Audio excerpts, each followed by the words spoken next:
I'm the last one, I think, before the keynote, so thank you for being here.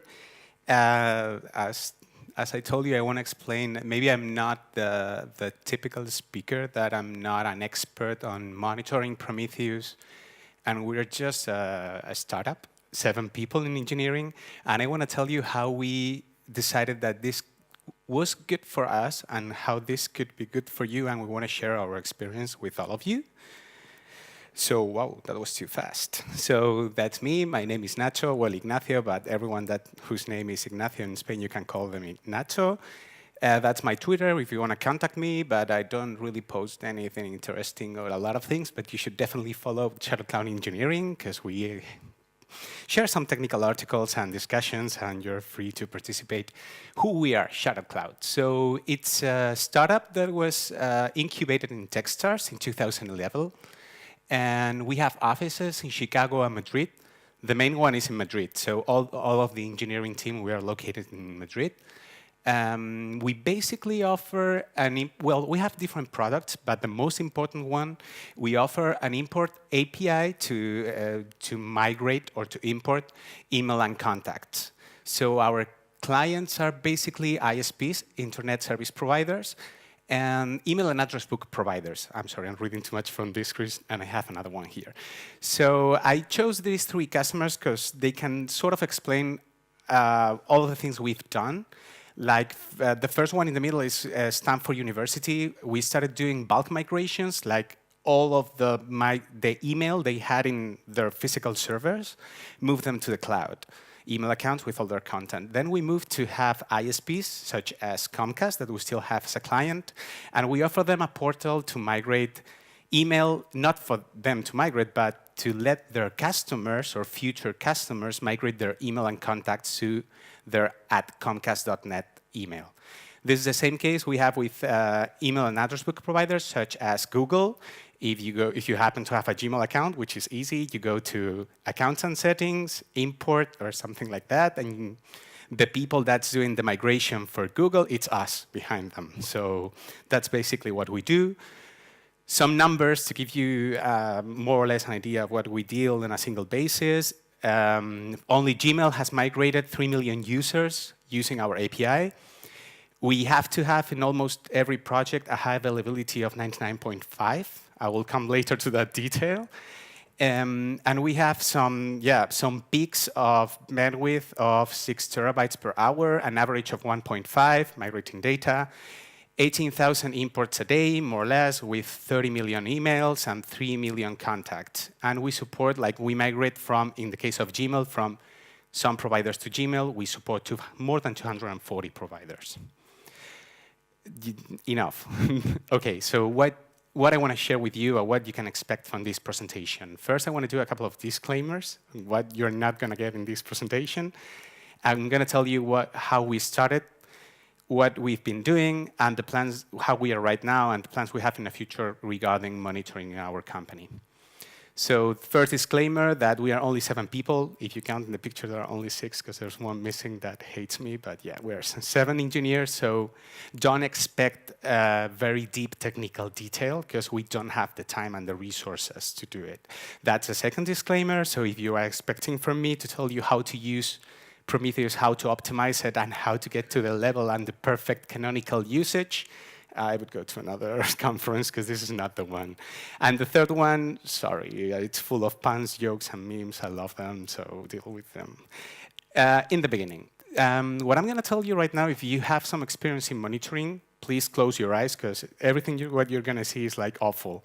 But you have to consider that in the very beginning, we didn't have the huge customers have shown you before, and we didn't have that strong requirements, and we didn't have those SLAs in quality. So it was not a priority for us. And we have some of the things I think most of the other startups could also have and can resonate maybe with you. Some automatic scripts from some operation metrics and system metrics, like if anything's wrong, well, there was a cron-based script that if anything's wrong, it could send us an email. This is wrong at so many levels that I cannot even start, like what happens if you get no connection to get that email sent, or even if that cron stops. Yeah, I know. Then we use Pingdom to know if all of our frontends were up or down. This is a very cool tool, and we still use it today. And we had some dashboard and some stats. These dashboards were for all the metrics, the business metrics, or what I call the business metrics. So how many migrations we received, how many were finishing, how many went well, how many went wrong, things like that. And the information was fed by us. I will explain you later how.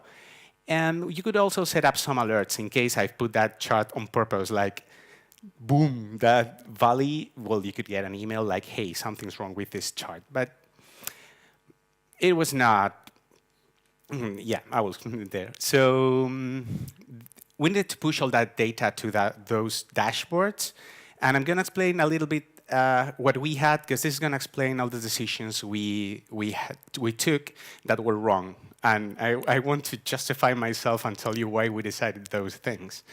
So let's say that we have like the truth for all of our migration gets stored in a non-relational model database, in a CouchDB in our case. And we have all those statuses that we are receiving from different systems on different operations, like this operation finished with a 200 because it was perfect, great, things like that. There's a component, a service that digested those different statuses and transformed all of them in a relational model. From that MySQL, so that relational database, we had a service composed of what you see on the left might be should it represent the controller and different views. So it was a controller that calculated different metrics, and there were some views that pushed data to an email report that business or us we could receive, or that dashboard we had. Yeah, like we know that it's not true. We knew at that time that it was not correct, but it was not a priority. And as soon as we received more projects and we had different requirements, monitoring and to have an integrated monitoring and an alerting solution started to be a priority for us. So one day we said that it's enough, and here comes Prometheus. Not that Prometheus, not that Prometheus, but that Prometheus. Yeah, bad joke intended. Why Prometheus? Because you might ask. Actually, we asked on the community, on the people we knew at that time, what they were using for monitoring, and the answer was not Prometheus. It was Sensu, or yeah, Sensu I think was the quorum or the majority of the recommendations we got. But we decided to start with Prometheus because we didn't have very clear what we wanted to measure. And in Prometheus, you can dynamically change the metrics you have. So if after 3 months you want to change them, you don't have any requirement. You can do that. And also, I don't know if you are aware, but it has labels, so you can group them with labels, which is nice. And we found that it was a model more flexible than what was offered by other services. Then there's no need of anything else than Prometheus, the alert manager, and the exporters themselves. For example, Sensu, if you want to give it a try, you need a messaging system, probably RabbitMQ, I think Redis as well. So to start with one of them, it was quite easy just to give it a try. And also, you can implement Prometheus and fit the instances with service discovery. And we happen to have already an internal DNS service. I know not everyone has that, but we did. So it was very easy to install and test. It's a Golang file, and you can just try it. So we decided to start first with Prometheus.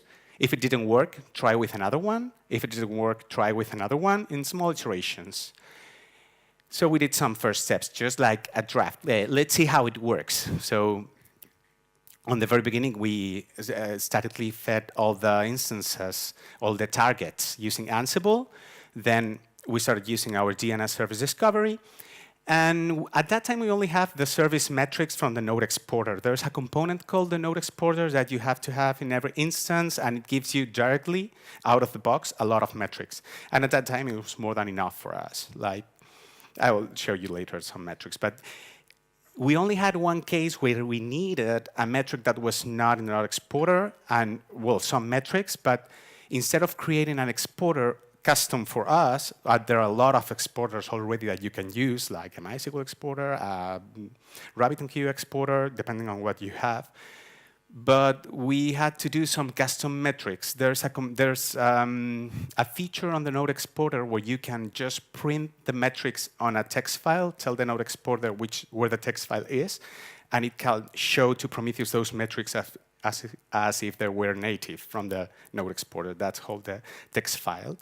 And we use that on the very beginning instead of creating a. It's not the best of the solution, but to do a test, it was nice. We created some first alerts, hard drive usage, if an instance is up and down, things like that, and with absolute thresholds, like hard drive, 85% capacity, send us an email, 90% page someone. It was surprisingly easy to set up for us, so we didn't try anything else. And we decided that, well, it works, we'll go for it. And we did a second iteration, and that's what we did. We had if you remember that status imported, this is why I explained you everything before. If you remember, we had that system that pushed the metrics to the publisher, the dashboard, and the email reports. So it was pretty straightforward for us and pretty easy to create another publisher to push those metrics to Prometheus. Did you just say push? Yes. So if you know anything about Prometheus, you know it's a pool-based system, so it pulls a metric. But what we had in place was pushing the metric.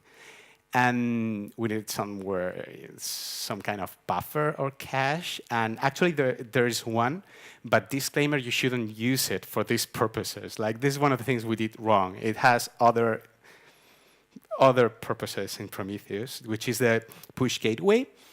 And yeah, we use it as a metrics cache. And one of the bad consequences that we found is that you have to synchronize the publisher frequency with the Prometheus scraping time. The publisher frequency that we had in this system was around minutes, like 5-10 minutes. And if you remember the 99.5% availability, you can only be down, I think it's 7.5 minutes a day, or I think it's even, I don't know the number, but something like that, in that order. So we needed more precision in that measurement, and we knew that at this point we started realizing this was not the solution we were looking for, and even the metrics we had to choose at that time. Oh God, we didn't know how wrong we were. Like, we decided those are 3 examples. The 3 main ones are incoming operations last 10 minutes, incoming status in the last 10 minutes, and migrations last 5 minutes. If you notice, we're already aggregating and creating the rates at the metric level instead of using counters. To show those numbers, there are 2 different, well, there are more, but 2 main metric types, and those are counters and gauges. Counters can only increase, and it's 1, 2, 3, 4, 5, the number of events or the total events that happen. And gauge shows a number, like the temperature in this room. And we chose gauges to show the integration, also the aggregation, of those metrics that, if you think about it, should be counters. And we had a ton of problems with that. Like, one of the consequences we found, and this was a real case, the alerts get fired unnecessarily. Imagine you say, this one, I made an example, but let's say you say 60% of the requests that I receive in this front end have to end with a 200. It's a silly number, and imagine you start failing all of them, you fix something, until if there's a time window, until you don't get 60% in that time window, it's gonna keep the alert fired. So maybe you've already fixed it, but if you click on solve in PagerDuty, after 1 minute it will pop up again. And you're not sure if it's what you've already fixed, but your monitoring system is lying, or it's failing again. And this happened. You don't want this to happen at 3 a.m. in the morning, trust me. And yeah, we knew that there was some room for improvement that we needed to change. Another thing regarding the high availability is that we have to have high availability also in the monitoring system. But there's no way you can have, for us, it's our fault. In the Prometheus publisher, there's no way that we can have 2 instances running at the same time as the operations are not atomic, and you could get data consumed in different times. So it was a mess. So the only solution, not only for that Prometheus publisher, but for all the publishers we had, was to clusterize it. So we had a cluster with only one zone working and the other one idle, and if anything happens, it switched from one to the other. Yeah, it's not an easy task. It was quite hard. So with everything I explained, I think you notice this is not the end, obviously.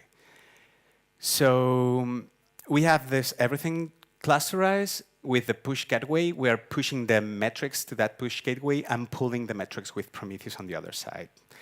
We wanted to have something more like this. Even if you notice, I'm sorry for going back, the source of all data is that CouchDB on the corner, and we're monitoring it with this Prometheus on the other corner. There are 1, 2, 3, 4 components in between that separates what you are measuring from what is measuring. So we wanted to have something like that. We wanted to directly access the source of information, what we want to monitor for all those business metrics, and we wanted to create a component, an exporter, which you can do, and we did. It's quite not rocket science, to export all that data in a format that we can transform with the metrics, with the appropriate metrics.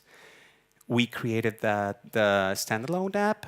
It uses counters instead of gauges that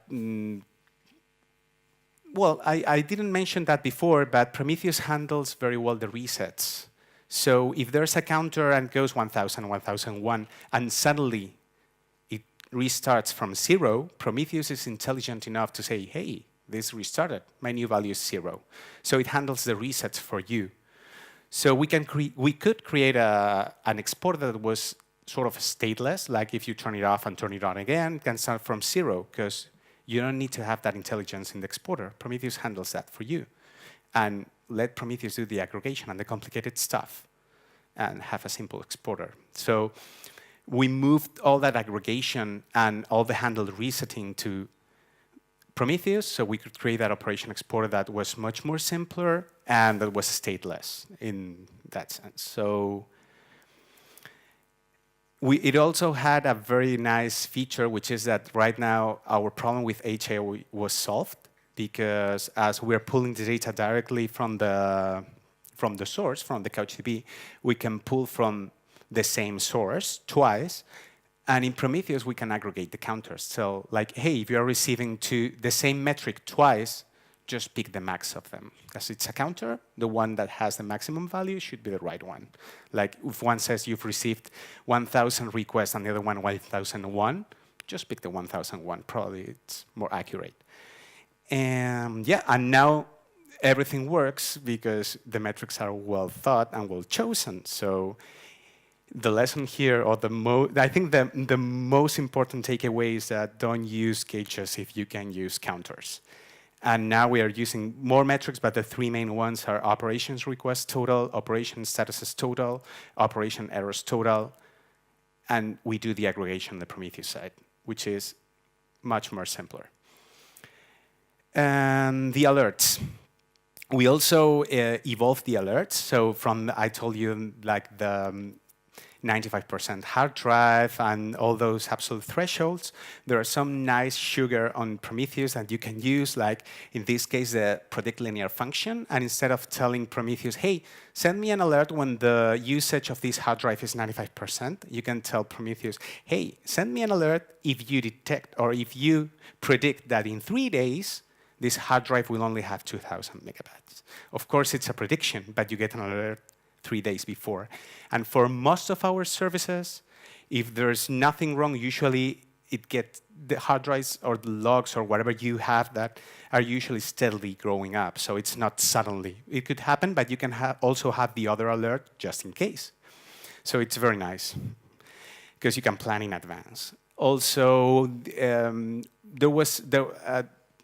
right now they're using the alert manager on the version 0.5. We've seen some major improvements, even changing. The biggest one for us was to change from 004 to 011. This slide only to show you that it's an ongoing process. It's always backwards compatible, but it's an ongoing process that you get some features that are surprisingly beautiful. Like right now, alerts are condition-based tree instead of a list. So if there's like one example could be instead of if you have an availability zone that it's down with 50 instances, instead of getting 50 alerts, you get one with all of them grouped. Like, hey, these 50 instances are down. Yeah, that was the second point. And the PagerDuty integration, we use PagerDuty, was improved, and it directly closes the event or the issue if the alert is automatically solved. Like, no incoming migrations, and then when you're waking up at 3 a.m. in the morning, it was something, a network glitch, and they start coming, it closes the issue, sorry, the PagerDuty issue. So, is this our current architecture? No. Actually, if you remember, I've been talking about the dashboard we had. We don't have that dashboard anymore because it was useless, and we wanted to move all functionality. And we thought it was more. We thought no. We know it's more reliable the other way. So we moved instead of using that dashboard publisher, actually that company we used, Dashboard, was acquired by New Relic, so it's closed now. So we didn't have that chance to have that dashboard right now. But before we switched to Grafana, because it's pretty simple and straightforward to use Grafana if you have Prometheus. The language used to define the metrics, which is PromQL, well, to use Prometheus, which is PromQL, well, it's quite easy to use, so don't think this is a no-go for you, because it's pretty straightforward and pretty intuitive. You copy and paste the metric from Prometheus to Grafana, and you get the chart, literally. So it's very easy to connect. It's very easy to create your dashboards. We have a dashboard for every single project we have. Business have access to these dashboards, so we don't have the questions like, hey, how is this project going? There you go. Like, it's very useful for all of us. With that in place, anything missing? I'm glad you asked that question. Yes. So I talked on the very beginning about Pingdom. And actually, there's that company, Robust Perception, that I want to say thank you, because they have a blog post that, not a blog post, a blog with a blog post that if you're thinking of using Prometheus, you should definitely check it out, because they have like a ton of information and useful information. And we got this idea from Robust Perception that you can have that Blackbox exporter set up, not only to show metrics if your front-ends are up or down, but also you can get metrics for the certificates. So you can get an alert saying, in 5 days, one of the certificates in the change of certificates will expire, which is awesome as well. Yep, and this is finally what we had, and we're still using. We're still in this place, and we're pretty happy with it. And we didn't dedicate that much. I mean, like, we could do it, and we're all 7 people, and we have projects going on. But if I were in your shoes, I would be thinking right now, yeah, cool, fine. But I cannot afford that. That's wrong. Actually, we are monitoring right now. Those are not too many, but 200 instances. We're monitoring 200 instances only with one instance, having Prometheus and Alert Manager in the same instance. We use a hard drive of 30 gigabytes for a data retention of 1 month, which is way too much, because you shouldn't use Prometheus to store data. It's not a long-term storage. So I think this is pretty affordable, and you see meta monitoring, because we are not, Prometheus and Alert Manager was the bottleneck, but since version 0.5, you can have both of them in HA. We still don't have it. So that's why I put the meme about, yeah, HA. Talking about HA, we're still not with Prometheus in HA, but we have a meta monitoring instances. So what are the things we have in our pipeline? First off, we still have one metric using the text file exporter instead of having our custom exporter, which should be a more beautiful and resilient way of exposing that metric. This is one of the things we should improve. Another thing, obviously, Prometheus is in HA. Right now it's possible since it was possible to have different Prometheus, but before it was only possible to have one alert manager. As I said, this changed in November that they released the 0.5. We want to simplify our current alert system. This is also a tip that I would give if you want to implement this. We're still on process of having this, migrating to what we have to this. And instead of having in Prometheus, maybe you have, it could happen to you that you can have critical projects and normal projects. Obviously, if you want to get notified for a super critical project is when, imagine, I don't know, you're not receiving any request in 5 minutes. But probably for a normal project, you can leave if you don't receive a request in half an hour. So this thing makes that your alerts have to have that cardinality that if this comes from this project, warn me or consider a time window of 30 minutes. If this comes from another one, consider 5 minutes. If you use different Prometheus, you can have in every project one Prometheus instance with different rules for the alert setup. It's pretty easy, and it's much more simple because you don't have that complexity in the alerts. And the thing we are missing, the elephant in the room, is that we don't have our code instrumented right now. We still use a lot of logging. We still use other different tools, but we definitely need to improve our monitoring to instrument our code.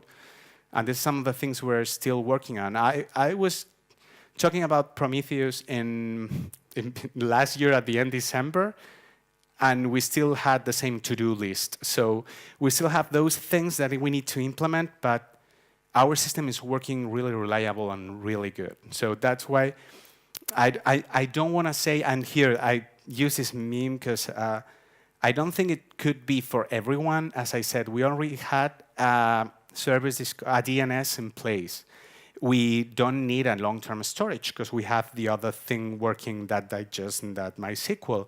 So we have some conditions that maybe you don't have, but if you happen to be in a similar situation, the message I want to convey is that it's not that difficult and it really improves your life. Like now, we have only one person on duty and we really trust our monitoring system and we're not constantly afraid that something going wrong that you haven't noticed. And I think this is pretty important.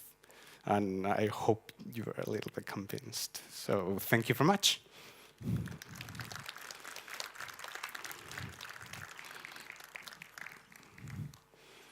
I don't see anything, so I don't know if there's any question. Okay, so let's have questions.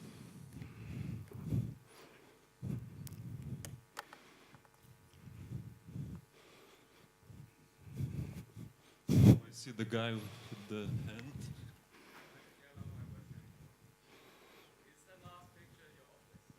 Yes, and I'm going to use it. Oh, and actually they always tell me to tell you that if you ever come to Madrid and you want to do some code surfing, let us know. Like, we'd like to meet other people and share some experiences. So you're welcome. Another one. Oh, okay. I don't see. So?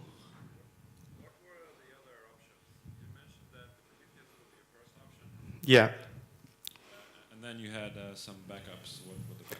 I think the option number 2 was Sensu to be tried, but as I said, I'd really love to have the talk like, hey, we tried this 4th thing, and the second one was the best.